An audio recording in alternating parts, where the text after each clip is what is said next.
आकाशवाणी मुंबई. मनोज अणावकर प्रादेशिक बातम्या देत आहे. ठळक बातम्या. महाराष्ट्रासह 8 नक्षलप्रभावित राज्यांच्या मुख्यमंत्र्यांची बैठक उद्या केंद्रीय गृहमंत्र्यांच्या अध्यक्षतेखाली होणार. केंद्र सरकारचा प्रत्येक निर्णय आणि धोरण विकसित भारताचं ध्येय पूर्ण करण्यासाठी समर्पित असून शेतकरी हा या दृष्टिकोनाचा मुख्य आधार असल्याचं प्रधानमंत्र्यांचं प्रतिपादन. मुंबईतल्या कुलाबा वांद्रे सिप्झ मेट्रो 3चा आरे ते बीकेसी पर्यंतचा टप्पा येत्या मंगळवारपासून प्रवाशांसाठी खुला. आणि चेंबूर आग दुर्घटनेतल्या मृतांच्या वारसांना प्रत्येकी 5 लाख रुपये अर्थसहाय्य जाहीर. देशातल्या नक्षलप्रभावित राज्यांच्या मुख्यमंत्र्यांची बैठक उद्या नवी दिल्ली इथं केंद्रीय गृहमंत्री अमित शहा यांच्या अध्यक्षतेखाली होणार आहे. महाराष्ट्र, आंध्र प्रदेश, बिहार, छत्तीसगड, झारखंड, तेलंगणा, ओदिशा आणि मध्य प्रदेश या राज्यांचे मुख्यमंत्री या बैठकीला उपस्थित राहतील. या राज्यांना विकास निधी प्रदान करण्यात सक्रिय सहभाग असलेले 5 केंद्रीय मंत्री देखील या बैठकीला उपस्थित राहतील. तसंच उपराष्ट्रीय सुरक्षा सल्लागार आणि केंद्र, राज्य आणि केंद्रीय सशस्त्र पोलीस दलाचे म्हणजे सीएपीएफचे वरिष्ठ अधिकारी देखील या चर्चेत सहभागी होणार आहेत. केंद्र सरकारचा प्रत्येक निर्णय आणि धोरण विकसित भारताचं ध्येय पूर्ण करण्यासाठी समर्पित असून शेतकरी हा या दृष्टिकोनाचा मुख्य आधार आहे, असं प्रतिपादन प्रधानमंत्री नरेंद्र मोदी यांनी काल महाराष्ट्रात वाशिम इथं एका कार्यक्रमात केलं. कृषी आणि पशुसंवर्धन क्षेत्राशी संबंधित जवळपास 23,000 कोटी रुपयांच्या उपक्रमांचा प्रारंभ प्रधानमंत्र्यांच्या हस्ते झाला. त्यावेळी ते बोलत होते.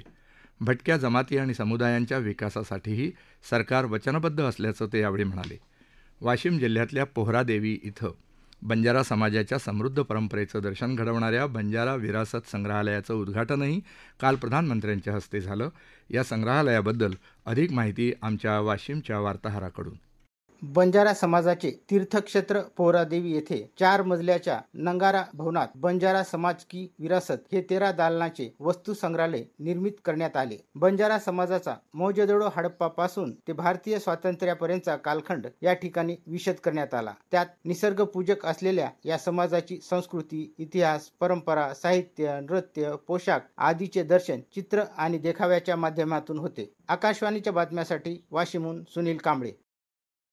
यावेळी मोदींच्या हस्ते शेतकरी सन्मान निधीच्या 18व्या हप्त्यापोटी सुमारे 20,000 कोटी रुपयांची रक्कम देशभरातल्या जवळपास 9.5 कोटी शेतकऱ्यांना वितरित करण्यात आली. त्याचवेळी राज्याच्या नमो शेतकरी महासन्मान योजनेअंतर्गत 1900 कोटी रुपयांच्या मदतीचंही राज्यातल्या 90 लाख शेतकऱ्यांना त्यांच्या हस्ते वाटप करण्यात आलं. याशिवाय 9,200 कृषी उत्पादक संघटनांसह 1,920 कोटी रुपये खर्चाच्या 7,500 कृषी पायाभूत निधी प्रकल्पांचं तसंच 16,000 मेगावॅट क्षमतेच्या जगातल्या सर्वात मोठ्या विकेंद्रित सौर ऊर्जा निर्मिती प्रकल्पातल्या पहिल्या 5 सौर उद्यानांचं लोकार्पण मोदी यांच्या हस्ते पोहरादेवी इथं करण्यात आलं. एक देश एक निवडणूक पद्धतीचा भारताला खूप मोठा फायदा होईल असं प्रतिपादन माजी राष्ट्रपती रामनाथ कोविंद यांनी केलं आहे. ते काल नवी दिल्लीत एक देश एक निवडणूक या विषयावर 30व्या लाल बहादूर शास्त्री स्मृती व्याख्यानात बोलत होते.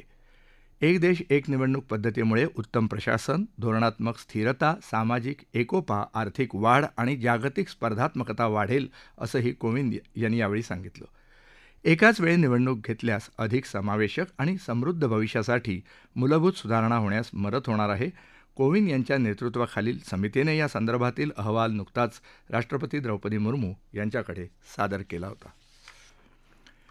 जम्मू काश्मीर आणि हरियाणा विधानसभा निवडणुकींची मतमोजणी येत्या मंगळवारी होणार असून मतमोजणी सुरळीत पार पडण्यासाठी सर्व केंद्रांवर कडक सुरक्षा व्यवस्था तैनात करण्यात आली आहे. कलम 370 रद्द केल्यानंतर जम्मू काश्मीरमध्ये होणारी ही पहिलीच निवडणूक आहे. हरियाणामध्ये वेगवेगळ्या जिल्ह्यांमधल्या स्ट्रॉंग रूममध्ये सीसीटीव्ही कॅमेऱ्यांच्या निगराणीखाली आणि कडक सुरक्षा व्यवस्थेत ठेवण्यात आली आहेत. मतमोजणीच्या दिवशी निवडणूक अधिकारी, उमेदवार आणि निरीक्षकांच्या उपस्थितीत स्ट्रॉंग रूम उघडल्या जाणार आहेत. कमी अंतरावर लक्ष्यभेद करण्यासाठीच्या 4 क्षेपणास्त्रांची चाचणी काल राजस्थानात पोखरण इथं यशस्वी झाली. गेल्या 2 दिवसांमध्ये ही चाचणी पार पडली. क्षेपणास्त्रांची चाचणी यशस्वी केल्याबद्दल संरक्षण मंत्री राजनाथ सिंह यांनी DRDO, लष्कर आणि या चाचणीत सहभागी असणाऱ्या सर्वांचं अभिनंदन केलं आहे. या प्रादेशिक बातम्या आकाशवाणीच्या मुंबई केंद्रावरून देत आहोत.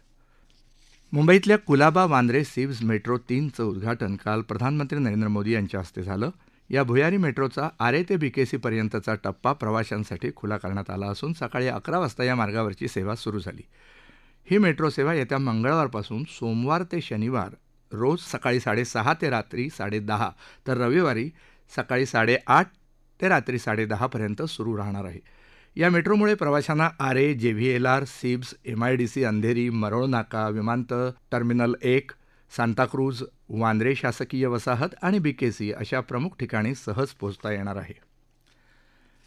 मुख्यमंत्री महिला सशक्तीकरण अभियानांतर्गत मुख्यमंत्री माझी लाडकी बहीण योजनेच्या लाभार्थ्यांचा सन्मान आणि राज्यस्तरीय विविध योजनांचा लोकार्पण सोहळा आज छत्रपती संभाजीनगर इथं मुख्यमंत्री एकनाथ शिंदे यांच्या उपस्थितीत होत आहे. या कार्यक्रमानंतर मुख्यमंत्री महाराष्ट्र राज्य पोलीस पाटील संघटनेच्या राज्यस्तरीय मेळाव्याला उपस्थित राहणार आहेत.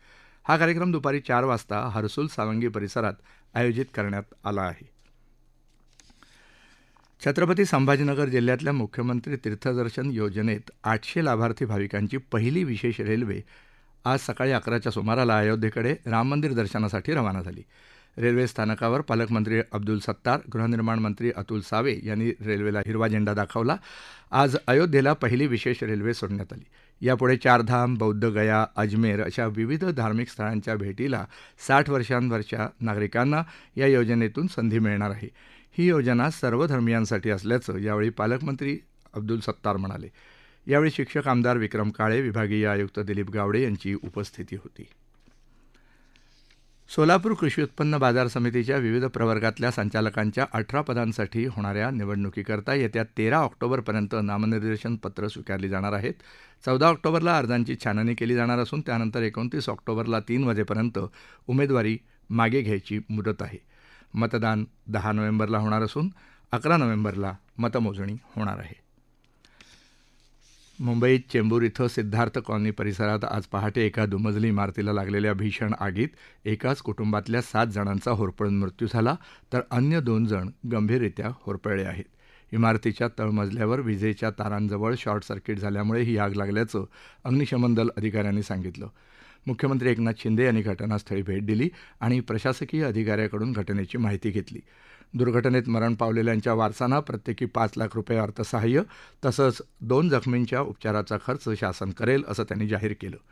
या घटनेची उच्चस्तरीय चौकशी केली जाणार असून पुन्हा असे प्रकार घडू नयेत यासाठी काळजी घेतली जाईल असं ते म्हणाले. यावेळी पालकमंत्री मंगलप्रभात लोढा उपस्थित होते. संयुक्त अरब अमिरातीत सुरू असलेल्या महिलांच्या 20 षटकांच्या विश्वचषक क्रिकेट स्पर्धेत आज भारताचा सामना पाकिस्तान संघाविरुद्ध दुबईत होणार आहे. दुपारी 3:30 वाजता हा सामना सुरू होईल. विजेतेपदाच्या शर्यतीत राहण्यासाठी भारतीय संघाला आज विजय मिळवणं आवश्यक आहे. पुरुषांच्या क्रिकेटमध्ये आज भारत आणि बांगलादेश यांच्या दरम्यान 3 सामन्यांच्या मालिकेतला पहिला T20 सामना ग्वाल्हेर इथं होणार आहे.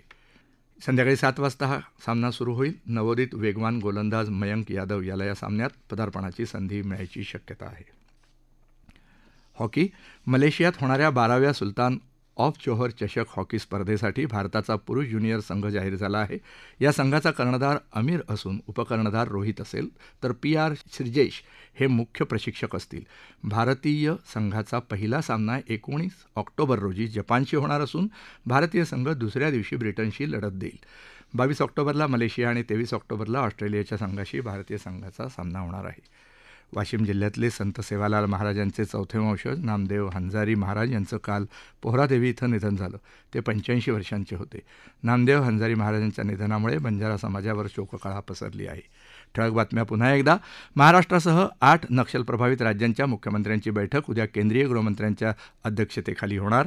केंद्र सरकारचा प्रत्येक निर्णय आणि धोरण विकसित भारताचं ध्येय पूर्ण करण्यासाठी समर्पित असून शेतकरी हा या दृष्टिकोनाचा मुख्य आधार असल्याचं प्रधानमंत्र्यांचं प्रतिपादन.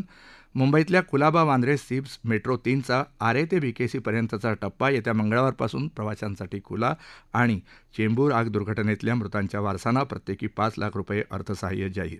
याबरोबरच आकाशवाणी मुंबई केंद्रावरचं हे प्रादेशिक बातमीपत्र संपलं. नमस्कार.